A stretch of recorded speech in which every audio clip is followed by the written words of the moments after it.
Perkenalkan, nama saya Angelia Tita. Saya dari kelas 2D, Prodi D3 Akuntansi, dengan NIM 2415 613119 dan nomor absen 26. Di mana di sini saya akan memaparkan jawaban saya terkait soal ujian akhir semester di matkul Sistem Informasi Akuntansi yang dimana telah diberikan oleh Bu dosen. Untuk soal yang pertama itu,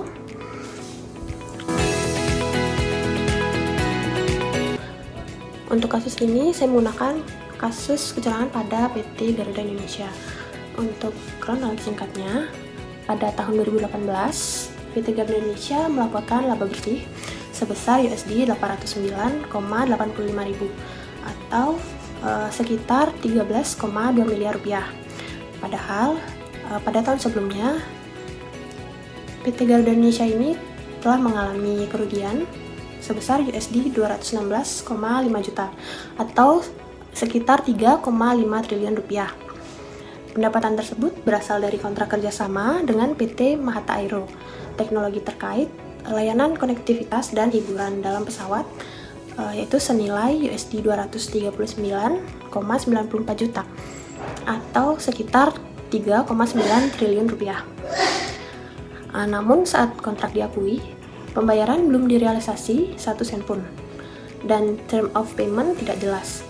Segala biaya ditanggung PT Mahata Aero, sehingga pengakuan pendapatan tersebut tidak sesuai dengan standar akuntansi akrual, yaitu PSAK 23 paragraf 21.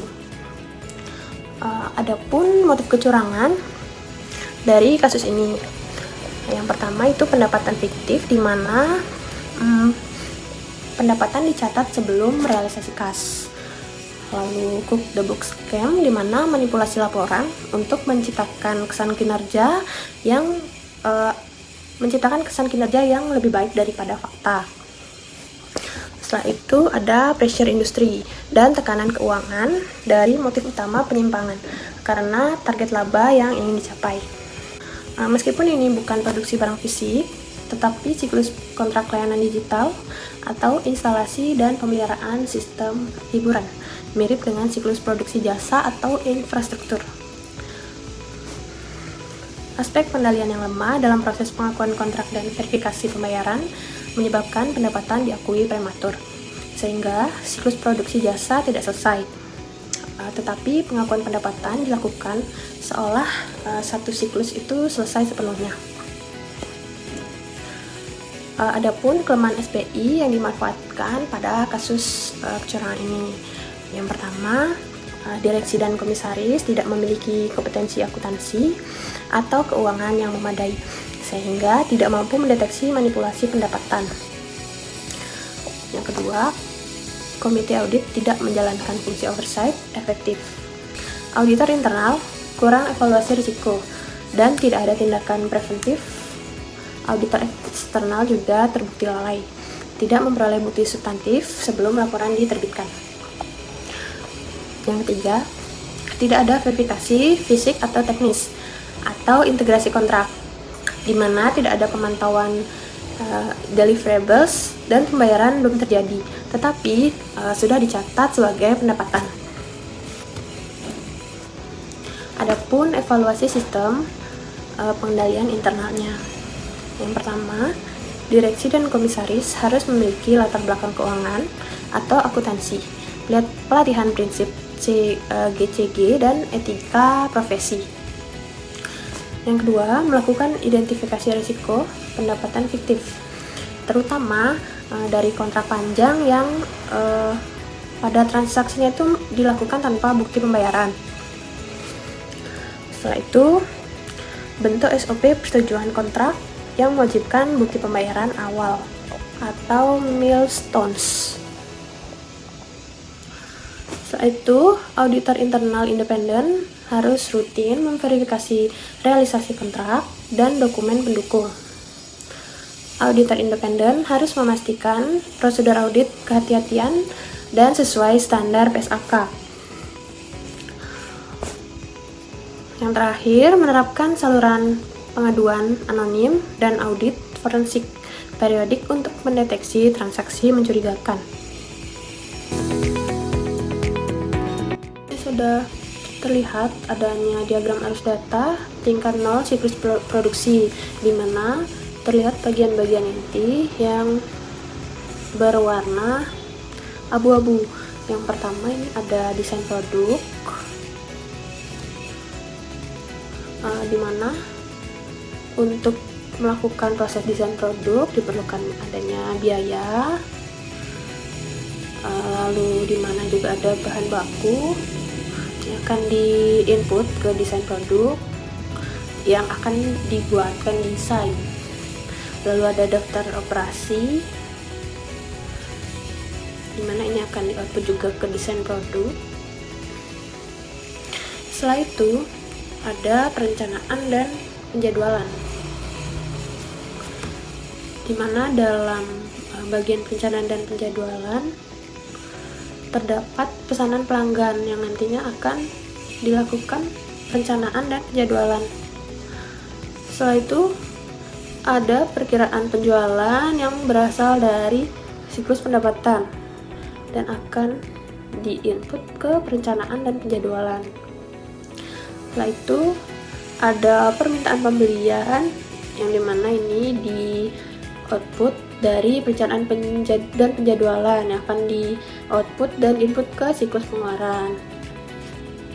Lalu ada daftar bahan baku yang akan dilakukan proses perencanaan dan penjadwalan. Maka daftar bahan baku ini di-input ke perencanaan dan penjadwalan, di mana juga terdapat pesanan produksi yang tadinya sudah dilakukan perencanaan dan penjadwalan menjadi pesanan produksi. Di sini ada kebutuhan tenaga kerja, yang dimana dari perencanaan dan penjadwalan mengoutput kebutuhan tenaga kerja ke siklus manajemen atau SDM, sumber daya manusia. Dan sebaliknya di siklus manajemen SDM ini dia mengoutput tenaga kerja yang tersedia ke perencanaan dan penjadwalan. Setelah itu bagian ketiga ada operasi produksi, di mana dia mengoutput WIP dan pada operasi produksi menerima pesanan produksi, permintaan bahan baku, serta kartu permintaan. Setelah itu di operasi produksi juga mengoutput kartu jam kerja, kartu pemindahan, dan permintaan bahan baku ke bagian akuntansi biaya, serta biaya bahan baku dan overhead juga dikirimkan ke akuntansi biaya, dimana pada bagian akuntansi biaya ini semua informasi seperti bahan baku, daftar operasi, WIP, barang jadi, itu semua informasinya di input ke akuntansi biaya, dimana ini berisi semua informasi tentang siklus-siklus tadi, yang dimana laporan pada akuntansi biaya di input ke manajemen, serta harga pokok produksi di input atau dilaporkan ke sistem buku besar. Jadi di sini sudah ada flowchart penjualan kredit, yang dimana ini dimulai dari ketika pelanggan melakukan order barang. Kita mulai dengan menerima order pelanggan. Setelah itu dilakukan proses pembuatan dokumen, dimana itu adalah purchase order yang tersedia 2 rangkap, dan salah satunya akan dikirim ke bagian penagihan, yang dimana di sini tertera angka 1. Nah, artinya ini akan dikirim ke bagian penagihan, dimana di sini juga ada angka 1. Nah, setelah itu membuat surat konfirmasi penjualan. Ini. Setelah membuat surat konfirmasi penjualan, ada sales confirm, yang dimana yang terdiri dari 3 rangkap. Yang pertama itu di arsip permanen. Arsip permanen ini memiliki tanda segitiga terbalik dan huruf N di tengahnya. Dimana rangkap kedua dikirim ke bagian gudang, ini di sini. Sini ada angka 2. Terus yang ketiga dikirim ke pelanggan. Lalu lanjut ke bagian gudang. Nih. Di sini ada sales confirm yang tadi diterima dari bagian penjualan. Setelah itu menyiapkan barang, menyerahkan barang. Lalu ada sales confirm yang tadi, dimana langkah terakhir adalah di bagian gudang itu ada kartu gudang. Nah, untuk sales confirm yang ini diserahkan ke bagian pengiriman bersama dengan gudang. Nah, setelah itu membuat surat pengantar barang atau SPB. Nah, SPB di sini ada 4 rangkap, yang dimana satunya di arsip permanen. Setelah itu menyerahkan barang. Ini ada SPB. SPB satu rangkapnya dikirim ke bagian penagihan. Sini. Di sini ada PO. PO ini purchase order. Purchase order yang tadi ada di sini nih, yang ada di bagian penjualan. Yang dimana ini akan dikirim ke pelanggan. Nih. Lalu ada SPB yang tadi sudah diterima dari bagian pengiriman. Dimana di sini ada 3 rangkap. Lalu di sini ada SC. SC ini sales confirm, yang dimana SC di sini akan diarsip secara permanen. Setelah itu membuat faktur. Fakturnya ada 3 rangkap, dan satu faktur ini dikirim ke pelanggan. Satu faktur lagi dikirim ke akuntansi di bagian akuntansi. Sini, ini nomor 5. Ini ya. Nah, di sini ada 3 berkas, yaitu faktur, SPB, dan SC, itu sales confirm. Setelah itu membuat surat penagihan. Setelah itu surat penagihan 1, surat penagihan 2. Dimana ini tadi di sini faktur, SPB, dan sales confirm diarsip secara permanen. Oke.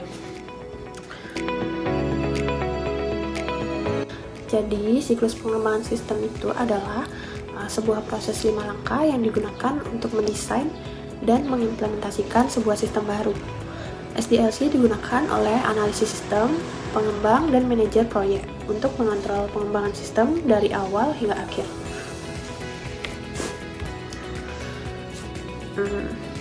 Adapun tahapan atau proses dari SDLC ini. Yang pertama ada analisis sistem. Tahap ini adalah langkah awal dalam pengembangan sistem, di mana dalam kegiatannya itu meliputi melakukan penyelidikan awal, di mana ini menggali masalah yang ada di sistem saat ini. Melakukan survei sistem, maksudnya itu mengumpulkan data tentang sistem yang berjalan. Melakukan studi kelayakan, di mana ini mengevaluasi apakah sistem tersebut baru dan layak dari sisi kelayakan ekonomi, kelayakan teknis, kelayakan hukum, kelayakan penjadwal, kelayakan operasional, lalu menentukan kebutuhan informasi dan persyaratan sistem, di mana hal ini mendefinisikan data, proses, dan kebutuhan pengguna. Lalu ada memberi persyaratan sistem dari hasil analisis yang digunakan sebagai dasar desain sistem selanjutnya. Yang kedua itu desain konseptual, di mana ini berfokus pada perancangan umum dari sistem yang akan dikembangkan. Kegiatannya yang pertama mengidentifikasi dan mengevaluasi alternatif desain, di mana ini menyusun beberapa opsi desain sistem yang mungkin. Yang kedua, mengembangkan spesifikasi desain, menyusun spesifikasi awal tanpa memperhatikan implementasi teknis. Yang ketiga, memberi persyaratan desain konseptual, di mana pada tahapan ini hasil desain konseptual dijadikan panduan ke tahap desain fisik. Di tahap ketiga itu ada desain fisik. Pada tahap ini menerjemahkan desain konseptual ke bentuk teknis, di mana kegiatannya itu meliputi mendesain output, di mana ini menentukan bentuk laporan atau tampilan yang dihasilkan oleh sistem, mendesain database, merancang struktur penyimpanan data, mendesain input, yaitu menentukan cara data dimasukkan ke dalam sistem. Setelah itu mengembangkan program, yaitu membuat software yang sesuai dengan desain. Mengembangkan prosedur, yaitu menyusun tata cara penggunaan sistem. Setelah itu mendesain pengendalian, di mana ini menentukan kontrol agar sistem tetap aman dan berjalan dengan benar. Setelah itu memberikan sistem yang dikembangkan. Hasilnya adalah sistem yang siap diuji. Yang keempat, implementasi dan konversi. Sistem mulai diterapkan secara nyata. Kegiatannya itu mengembangkan rencana implementasi dan konversi, di mana ini menyusun jadwal dan strategi penerapan sistem baru. Setelah itu memasang perangkat keras dan perangkat lunak, seperti instalasi fisik dan software. Melatih personel berarti memberi pelatihan ke penggunaan sistem. Melengkapi dokumentasi, menyusun manual dan panduan penggunaan. Mengubah dari sistem lama ke baru. Proses konversi sistem. Memberikan sistem operasional, di mana ini sistem resmi yang sudah mulai bisa digunakan. Tahap yang terakhir adalah operasi dan pemeliharaan, di mana pada tahap ini sistem sudah bisa berjalan dan harus dijaga keberlanjutannya. Kegiatannya yang pertama menyempurnakan dan meninjau pasca implementasi, di mana ini mengevaluasi awal penggunaan sistem. Setelah itu mengoperasikan sistem. Sistem digunakan sehari-hari. Memodifikasi sistem, melakukan perbaikan atau pengembangan fitur baru. Melakukan pemeliharaan, di mana maksudnya ini mencegah kerusakan dan memastikan sistem tetap optimal. Yang terakhir, memberikan sistem yang diperbaiki atau update sistem dari hasil pemeliharaan tadi. Oke, segitu aja yang bisa saya sampaikan. Mohon maaf jika ada kesalahan dalam penyampaian.